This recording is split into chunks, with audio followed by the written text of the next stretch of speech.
Yo creo que el Señor todavía va a seguir haciendo cosas y completando cosas importantes en nuestra vida. Siempre le ponemos un título a las charlas de los domingos y esta vez es ¿por qué a mí? Seguramente todos nosotros nos hemos hecho esta pregunta más de una vez. No hay sufrimientos grandes y sufrimientos chicos, hay sufrimientos. Y todos merecen el mismo respeto. Gente que puede sufrir las consecuencias de un tsunami que arrastra a toda una cantidad de niños en la escuela, como personas que en este momento viven en guerras o en alguna epidemia, o cuando estamos angustiados, siempre diciendo que tenemos respeto por el dolor. Cuando alguien se pregunta ¿por qué a mí? No hay sufrimientos grandes y chicos. Ayer tuve un regalo, una bendición del Señor, porque es una persona que yo admiro mucho, he leído todos sus libros, se llama Philip Yancey, y nunca pensé que íbamos a poder coincidir en un mismo evento los dos y poder hablar y compartir. Para mí una cosa muy linda, para él una más. A veces te da la sensación que conoces mucho a esa persona porque has leído un montón de sus historias. Él decía, mi papá murió cuando yo tenía 1 año.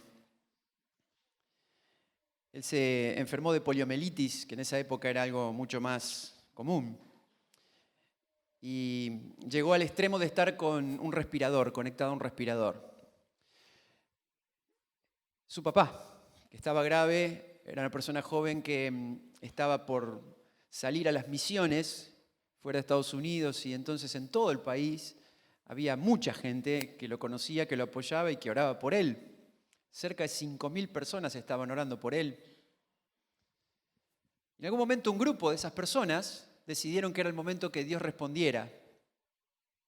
Así que hicieron todo para que, estamos hablando de otra época, para que a este hombre se le quitara el respirador, en el nombre de Jesús, declarando una victoria sobre su vida.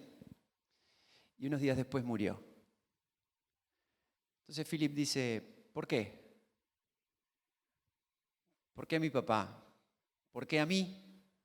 ¿Por qué esa gente? ¿Por qué Dios? Es interesante porque él dice, yo no es que sepa mucho, cada vez que tengo una duda escribo un libro acerca de eso. Entonces empiezo a investigar. Y hay un libro que se llama ¿Dónde está Dios cuando duele? Y él dice, no tenía la más pálida idea. Yo lo sufrí, mucha gente también, así que empecé a hablar con la gente, empecé a leer la Biblia, empecé a pensar. Y la respuesta no tiene un camino largo. La respuesta es, no lo sabemos. Nunca vamos a saber por qué pasan las cosas. Lo cierto es que Dios sabe, sí, todo lo que nos pasa, y aunque no tiene por qué explicarnos por qué nos pasa, estamos en sus manos. Y aunque lo neguemos y no lo creamos, estamos en sus manos. Yo quiero leerles 2 historias esta mañana. Siempre en la Biblia hay una de estas historias que está como un sándwich en el medio de otra, y esto está en Lucas capítulo 8. Vamos a leer juntos. Dice, del otro lado del lago, las multitudes recibieron a Jesús porque lo estaban esperando. Y un hombre llamado Jairo, líder de la sinagoga local, se acercó y cayó a los pies de Jesús, mientras rogaba que lo acompañara a su casa, porque su única hija, que tenía unos 12 años, estaba muriendo. Mientras Jesús iba con Jairo, las multitudes lo rodeaban. Una mujer de la multitud, hacía 12 años, que sufría una hemorragia continua y no encontraba ninguna cura. Acercándose a Jesús por detrás, le tocó el fleco de su túnica y al instante la hemorragia se detuvo. ¿Quién me tocó?, preguntó Jesús. Todos negaron y Pedro dijo, Maestro, la multitud entera se apretuja contra ti. Pero Jesús dijo, alguien me tocó a propósito porque yo sentí que salió poder sanador de mí. Cuando la mujer se dio cuenta de que no podía permanecer oculta, comenzó a temblar y cayó de rodillas frente a Jesús, y a oídos de toda la multitud ella le explicó por qué lo había tocado y cómo había sido sanada al instante. Hija, le dijo Jesús, tu fe te ha sanado, ve en paz. Mientras él todavía hablaba con ella, llegó un mensajero de la casa de Jairo, el líder de la sinagoga, y le dijo, tu hija está muerta. Ya no tiene sentido molestar al maestro. Cuando Jesús oyó lo que había sucedido, le dijo a Jairo, no tengas miedo, solo ten fe y ella será sanada. Cuando llegaron a la casa, Jesús no dejó que nadie entrara con él excepto Pedro, Juan y Santiago, y el padre y la madre de la niña. La casa estaba llena de personas que lloraban y se lamentaban, pero Jesús dijo, dejen de llorar, no está muerta, solo duerme. La multitud se rió de él, porque todos sabían que había muerto. Entonces Jesús la tomó de la mano y dijo en voz fuerte, niña, levántate. Y en ese momento le volvió la vida y se puso de pie enseguida. Entonces Jesús les dijo que le dieran de comer a la niña y sus padres quedaron conmovidos, pero Jesús insistió en que no le dijeran a nadie lo que había sucedido. Imposible. Es palabra de Dios. Hagamos algunas pequeñas conjeturas. Una chica de 12 años. Digo una chica, una nena, todo. Llena de vida. Única hija. Es la alegría del hogar. Su simpatía, sus amigas, sus encuentros, sus risas, sus cambios a los 12 años, sus sueños. Llena de vida. Y de repente, esta realidad que no tiene respuestas.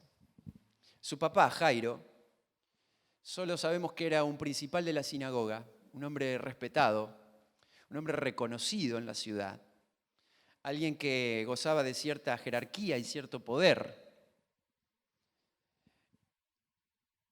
Las personas que abrazaban la religión y la enseñaban, generalmente han sido personas que se pusieron del otro lado de Jesús. No lo entendían, lo resistían.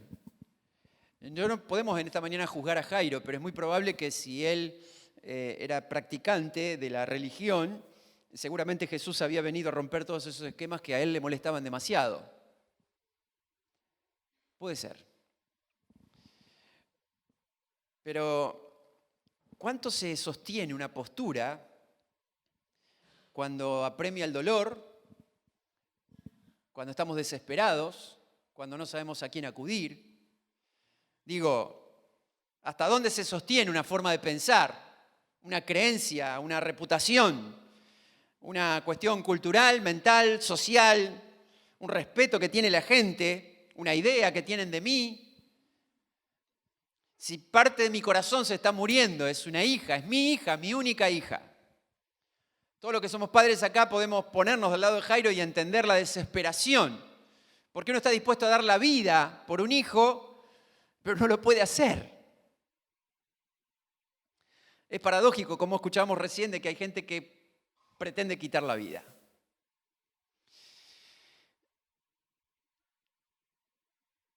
Y me imagino que mucho más rudimentario en esa época, pero pensémoslo a nuestra manera. En el sillón del living se sienta Jairo, desesperado, su cabeza entre sus manos, y empieza a mover sus piernas. ¿Qué hago? ¿Qué hago?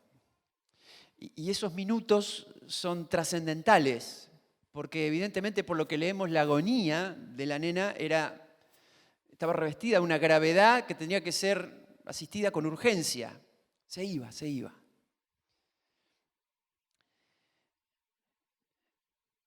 No vamos a culpar a Jairo que se demoró. Jesús acababa de llegar en una barca, así que quizás fue mucho más reaccionario y lo hizo bien. Pero quizás cada minuto contaba. Y saben que cuando estamos desesperados,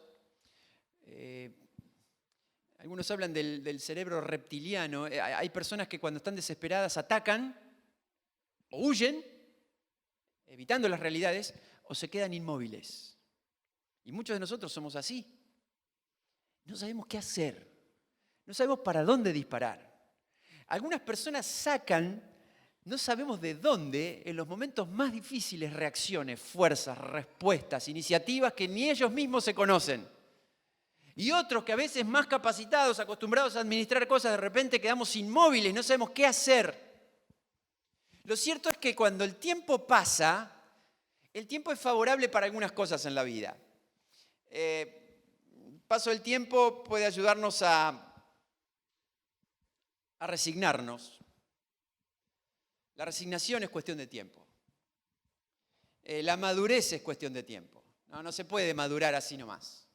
El crecimiento es cuestión de tiempo. Pero para casi todas las demás cosas el tiempo no juega a nuestro favor. Porque cuando dejamos pasar el tiempo las cosas se abandonan, se deterioran o se agravan. Por eso, cuando el cuerpo avisa 1, 2, 3 y 1000 veces y nos dejamos estar, salvo que una enfermedad irrumpa de repente, fue dejarnos estar.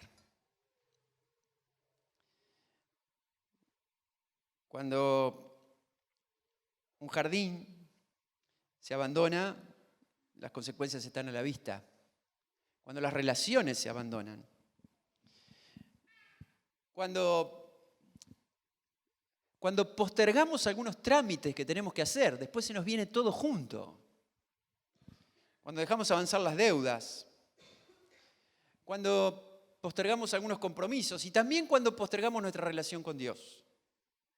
Las cosas con el paso del tiempo se van agravando. Así que quizás llega un momento en que nos damos cuenta que casi nada se arregla solo, ni ganamos mucho preguntándonos por qué a mí. Aunque a veces hay situaciones en las que no tenemos nada para hacer, Jairo hace lo único que puede hacer. Quizás es probable que su manto que usaban todos los judíos, era un manto característico por ser el principal de la sinagoga. Pero él ha decidido que ahora, en este momento no lo va a detener. Y entonces, dejando de lado todos los protocolos y toda la reputación y todo lo que él significa, sale corriendo hacia la playa. Jesús acaba de llegar en una barca, sabe que está allí, no sabemos qué distancia hay entre la orilla y la casa de Jairo, pero él sale corriendo desesperado, como saldría cualquier padre desesperado por una hija que se muere. La gente está esperando a Jesús antes que llegue, así que virtualmente y realmente, como dice acá, hay una multitud de personas. Y saben, cuando hay desesperación, uno pierde algunas nociones de las cosas. Así que me imagino entrando a Jairo dentro de la multitud y empujando sin mirar y abriéndose paso. Quizás ante la mirada, la bronca y el insulto de alguno, Jairo sigue avanzando entre la multitud hasta que llega a un lugar abierto, muy pequeño donde está Jesús y se cae de rodillas. Y postrado, con respeto, con dolor y con desesperación, dice: Maestro, mi hija se está muriendo.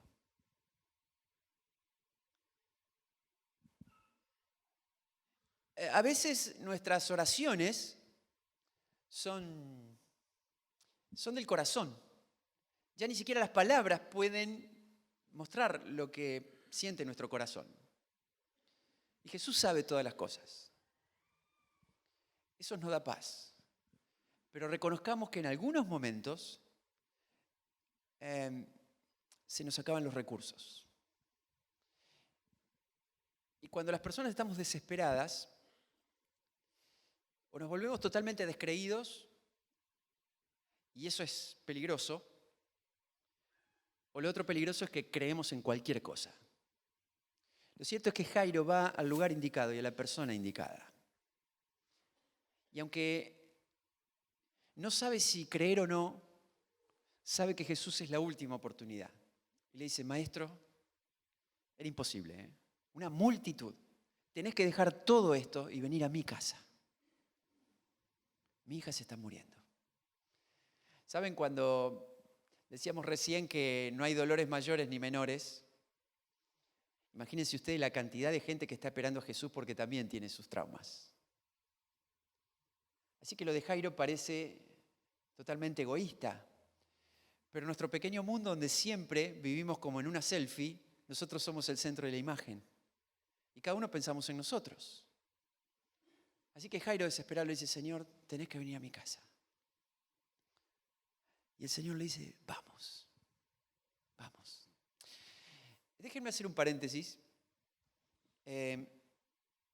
Cuando nos preguntamos por qué nos pasan las cosas, generalmente puede haber tres opciones. Generalmente. Y las tres son dolorosas. Primero, la mayoría, no todas, pero la mayoría de las cosas que nos pasan son por nuestra propia responsabilidad. En otras palabras, es culpa mía. ¿Por qué a mí? La mayor de las veces por culpa mía. Estudiando así no se rinde bien. Así como estudio no se rinde bien. Cuando tuve estoy hablando, se entiende. Cuando tuve un novio golpeador, hacía falta que aclarara. Cuando tuve un novio golpeador durante algunos años y tuve la ilusión de que después iba a cambiar, eso es mi propia responsabilidad. O una novia. Y después que nos casamos, es otra historia. Pero no cambia la responsabilidad. Aunque seguimos oyendo acerca de dietas milagrosas, no hay dieta que funcione sin responsabilidad. Como dijimos recién, uno se deja estar en la salud y finalmente se enferma. Uno se deja llevar por todas las ofertas, porque muchas de las ofertas están a nuestro alcance. El tema es que perdemos la dimensión de cuántas ofertas hemos comprado. Y una vez por mes, cuando llega el resumen de la tarjeta, forma digital o el papel, nos desesperamos, pero tenemos un salvavidas cerca y es el pago mínimo. Y pagamos el mínimo, y pagamos el mínimo. Y pagamos el mínimo y seguimos adelante, pero nos estamos poniendo una soga al cuello. Algunos de ustedes saben de qué se trata eso. Y puede haber un montón de ejemplos más en la Biblia, en la vida, que cuando decimos ¿por qué a mí?, tendríamos que volver para atrás, rebobinar y darnos cuenta que fuimos irresponsables.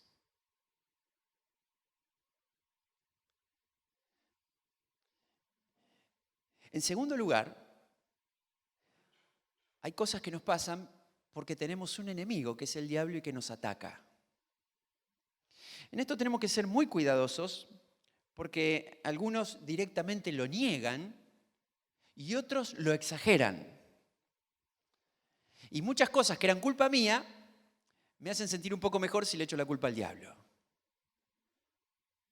Pero evidentemente, cuando somos creyentes, vemos que la acción del mal está alrededor nuestro, por eso Dios y el Señor nos hablan de protegernos, de ampararnos, de estar bajo las alas del Señor. Y tenemos que ser muy cuidadosos de no quedar expuestos espiritualmente cuando entramos en contactos con algunas cosas que sabemos que son de malas influencias. Pero no todas las cosas tienen que ver con el ocultismo, con la idolatría, con el misticismo. La Biblia dice que nosotros tenemos luchas que a veces terminan siendo luchas espirituales y no lucha contra personas. Porque a veces quedamos enredados en situaciones donde las personas influencian para mal, amenazan, nos enredan en cosas, nos perturban, generan situaciones que nos quitan el sueño. Y es el enemigo que anda impulsando las vidas de algunas personas para hacernos la vida imposible. Y tengo que decirles que no todo es así, pero realmente esto también existe. Y es doloroso. Puede ser por mi culpa, puede ser por un ataque del enemigo. Y la tercera es porque puede ser un acto de la soberanía de Dios. Dios quiso. Y cuando Dios permite algo, no tenemos ningún derecho a pedir explicación ni a ninguna réplica. Personalmente yo me sentiría mal dando un mensaje exitista de decir, Dios está con nosotros y todo nos va a salir bien. Si tenemos vidas reales, aunque Dios siempre está con nosotros, no todo nos sale bien.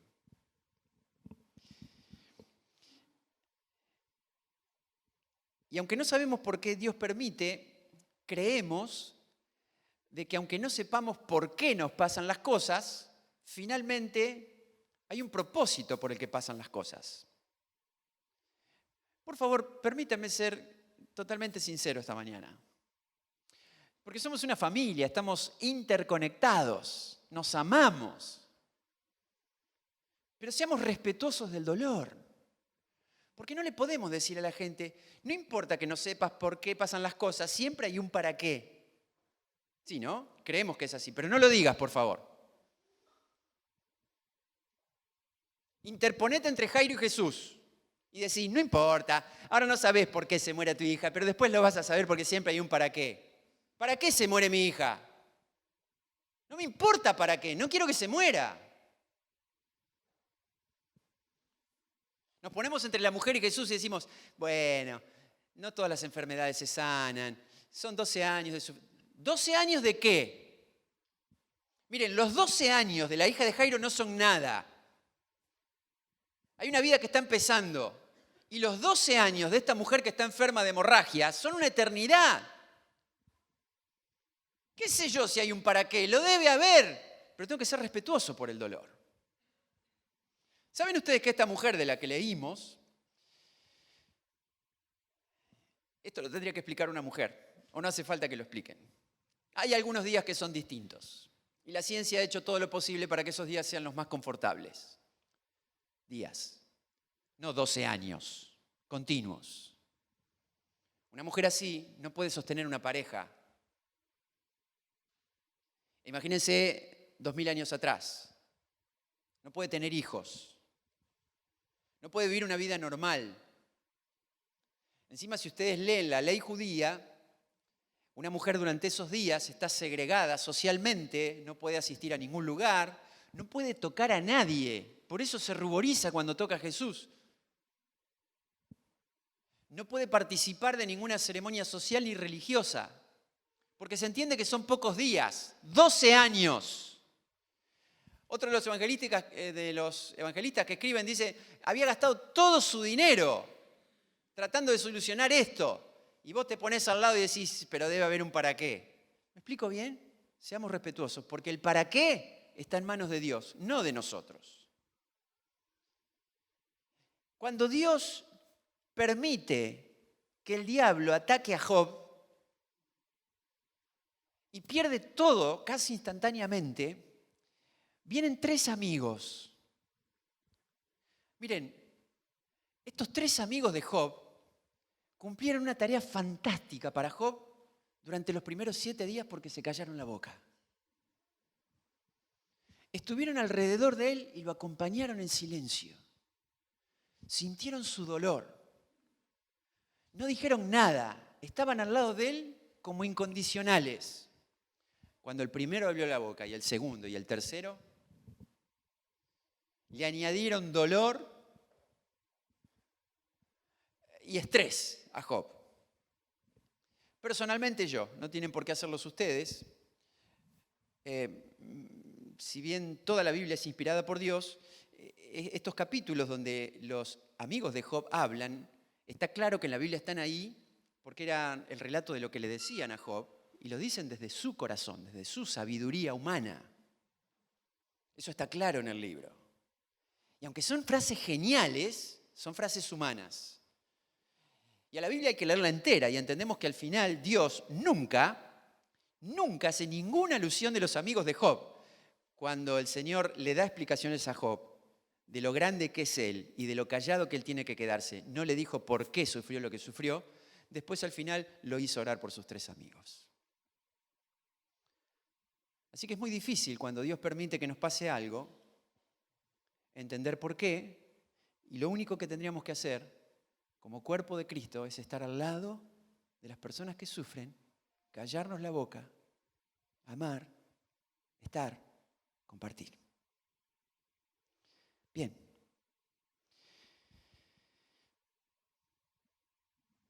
Jesús le dice, vamos Jairo. Y emprenden ese camino que Jairo trató de hacerlo lo más rápido posible. No era manera de hacerlo tan rápido. Ahora viniendo era mucho, mucho más lento. Toda la gente aprieta a Jesús. Yo imagino las voces de muchos diciéndole cosas. Señor, Señor, por favor. Vine temprano. Busqué los mejores lugares. Acá, cerca de la playa. Señor, por favor, Señor, por favor. No sabemos cómo habrá sido. Pero a todo el sufrimiento de Jairo, todo se le hace eterno. Ahora viene el episodio de la mujer. Que ella trató de ser lo más...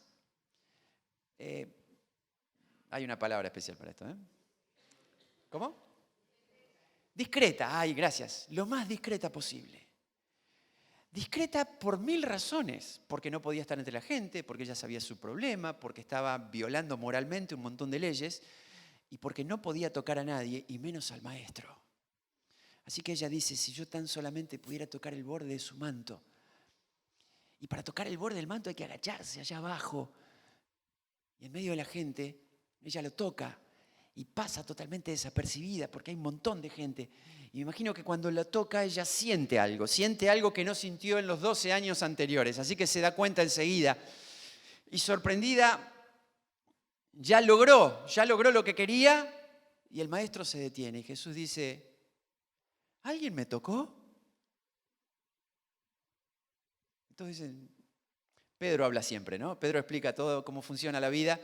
Y Pedro dice, Señor, estamos acá tratando de sostener a la gente que no te toque y todo el mundo te aprieta. ¿Cómo que alguien me tocó? Y Jesús dice, alguien me tocó de una manera especial y ha salido poder sanador de mí. Y entonces esta mujer se siente acorralada y dice, Señor. ¿Saben qué pasa por la cabeza de Jairo en esos momentos? Porque le decía recién, cada uno ve su propio sufrimiento. Jesús está viniendo a mi casa. Y si no fuera Jesús, estaría diciendo, si esperaste 12 años, espera un poco más. Porque cada uno vive su propio problema. Así que en este ¿por qué a mí de Jairo? Encima viene otro ¿por qué? Y muchas veces nuestra fe tiene obstáculos. Y el primer obstáculo ha sido el problema de otros. Y esto tiene que haber durado un rato. Porque nosotros leemos la Biblia rápidamente. Presidente, tu fe se ha salvado, gracias, sigamos. No. Seguramente Jesús se detuvo. Y cuando emprenden otra vez el regreso, llega un mensajero implacable que también se abra paso hasta la multitud y dice, ya no molestes más al maestro. Tu hija se ha muerto. Fíjense lo importante que es no abrir la boca. Porque a veces nosotros, cuando no sabemos qué decir frente a la realidad triste de la gente, vamos con consejos que no son el lugar ni el momento. Y a veces también, en nuestra ingenuidad, queremos hacerle un favor a la gente que está desesperada, planteándole una realidad cruda, implacable, meridiana. Es decir, mira, entiendo que estás sufriendo, pero prepárate para esto y para esto. Y me parece que a veces traemos un poco de luz, pero esas cosas impactan tremendamente. Yo no digo que este hombre no tenía que decirlo, pero llegó la noticia y Jairo escucha lo que no quería escuchar. Entre tanta gente, entre tantas voces, yo no creo que esta persona haya gritado, Jairo, no molestes más. Vino y se lo dijo ahí. Basta, ya está, tenés que saberlo. No suspendas todo esto, vení a casa. Y Jesús, rodeado de gente, lo mira a Jairo y le dice, Jairo, tenés que tener fe. No tengas miedo. La muerte no es una enfermedad, la muerte es un camino que no tiene regreso. Pero fíjense las palabras de Jesús, dice, tu hija se sanará, los muertos no se sanan. Jesús tiene otra visión. Ahora, si yo ya no sé explicar qué pasa por la cabeza de Jairo cuando esta mujer interrumpe, ahora no te puedo decir qué pasa por la cabeza de Jairo cuando le dicen que la hija ya murió. Solo vuelve porque tiene que volver y vuelve con Jesús. Son esos momentos en que no se puede pensar. Yo creo que a veces en la vida, en vez de preguntarnos tanto por qué, y aunque todavía no vamos a saber para qué, nos quedan las palabras del Maestro a las cuales podemos aferrarnos, que son: no tengas miedo, cree solamente.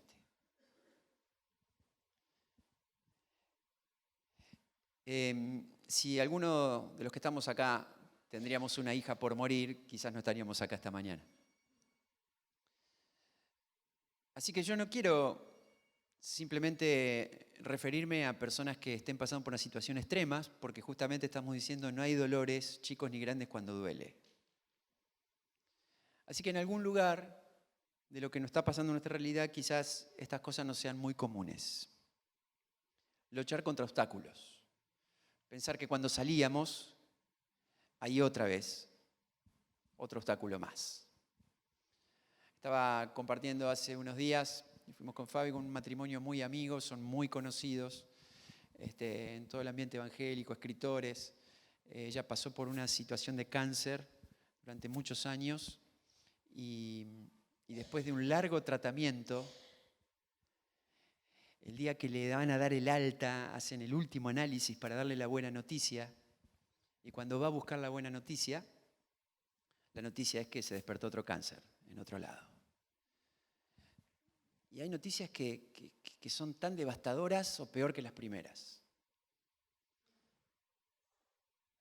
Pero quizás algo nos está diciendo la gente, y es cruel, pero es real.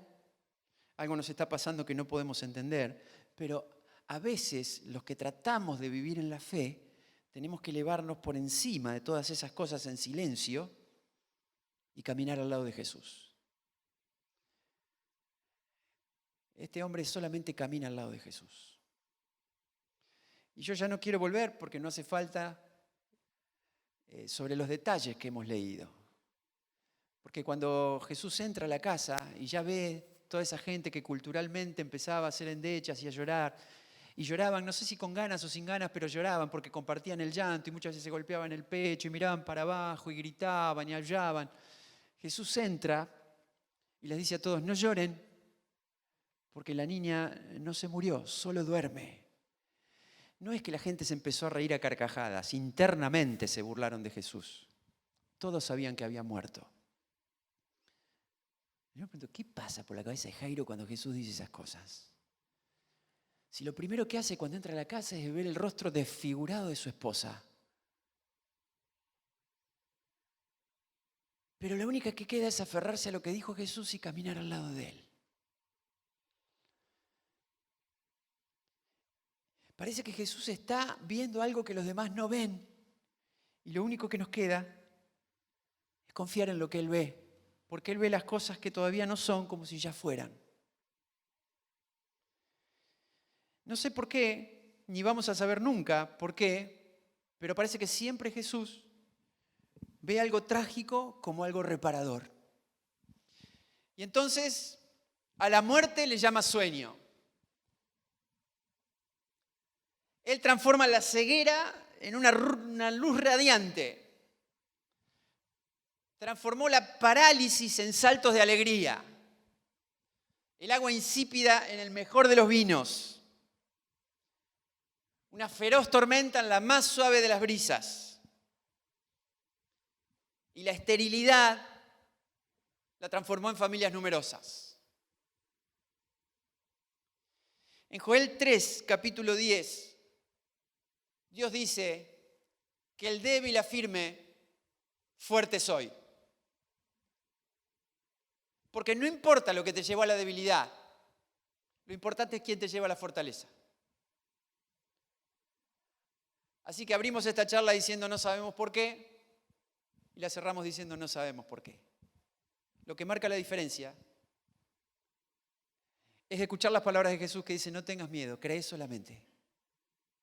Y caminar al lado de Jesús. Porque cuando no sabemos para dónde ir, la esperanza está en manos del Señor. Y no podemos decir más nada. Confiemos. Confiemos. si ha sido por mi culpa, si percibo que hay algún ataque a mi alrededor o si el Señor parece que está en silencio. Ninguna de esas tres cosas evita que perdamos la fe y que caminemos al lado de Jesús. Porque aun cuando el Señor permite algunas cosas que no entendemos, Jesús sabe lo que es sufrir. Sufrió en silencio hasta la muerte por nosotros y no nos va a abandonar. Las últimas palabras que dijo antes de irse fue: no los voy a abandonar. Así que, aunque nos sintamos abandonados, eso no quita que el Señor nunca nos va a abandonar. Quiero invitar a cualquier persona esta mañana que no encuentre las respuestas y esta mañana sienta que el Señor dice al corazón: acompáñame, vamos. Decir: Señor, estoy saltando obstáculo tras obstáculo. Pero el Señor, aunque parece que se demora, sigue firme, diciendo: no tengas miedo, solamente cree. ¿Te vas a animar a creer en Jesús? De todos modos, ¿qué otro recurso nos queda? ¿En quién más vamos a confiar? Cuando Jesús le dijo a los discípulos, porque no todo lo de Jesús era éxito, cuando empezó a decir verdades fuertes, comprometedoras, y muchos ya empezaron a volverse atrás. La gente solamente quería buen vino, buenos panes y peces, y muchos milagros de sanación. Y muchos empezaron a irse, y el Señor le dijo a los discípulos: momento duro, ¿quieren irse ustedes también?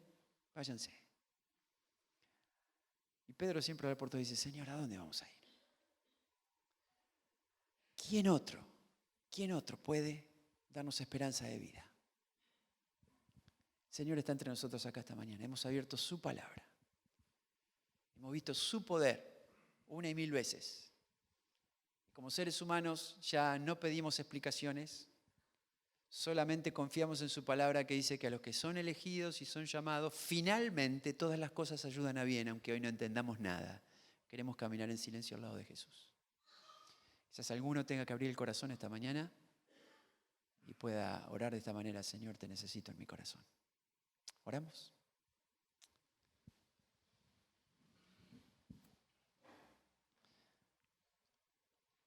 Señor,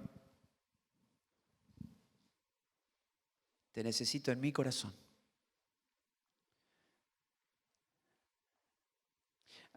Muchas cosas han sido culpa mía y otras no tengo idea por qué han pasado. Pero me siento como Jairo, me siento como esta mujer enferma. Mucho tiempo, Señor. Perdona mis pecados. Creo que moriste en la cruz por mis pecados. Por ese sacrificio de Cristo en la cruz, por esa sangre poderosa que limpia los corazones, Señor, te pido que limpies el mío también. Te necesito como mi Salvador, Señor, y decido caminar al lado tuyo, aunque no entienda muchas cosas. Te lo pido en el nombre de Jesús. Amén.